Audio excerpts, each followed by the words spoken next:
നോക്കാൻ പോകുന്നത്.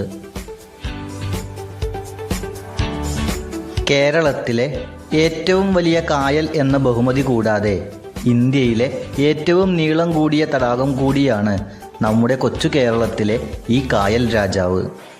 റാംസർ ഉടമ്പടി അനുസരിച്ച് അന്താരാഷ്ട്ര പ്രാധാന്യമുള്ള ഒരു കായലായി വേമ്പനാടു കായലിനെ അംഗീകരിച്ചിരിക്കുന്നു. ആലപ്പുഴ, എറണാകുളം, കോട്ടയം ജില്ലകളിലായി പരന്നുകിടക്കുന്ന വേമ്പനാടു കായലിന് 1512 ചതുരശ്ര കിലോമീറ്ററോളം വിസ്തീർണമുണ്ട്. കായലിൻ്റെ ഏറ്റവും വീതി കൂടിയ ഭാഗം 14 കിലോമീറ്ററോളം വരും. അച്ചൻ കോവിലാർ, മണിമലയാർ, മീനച്ചിലാർ, മൂവാറ്റുപുഴയാർ, പമ്പാനദി, പെരിയാർ നദി തുടങ്ങിയ കേരളത്തിലെ പ്രശസ്തമായ ഒട്ടനവധി നദികൾ വേമ്പനാട് കായലിലേക്ക് ഒഴുകിയെത്തുന്നു. വർഷത്തിൽ 6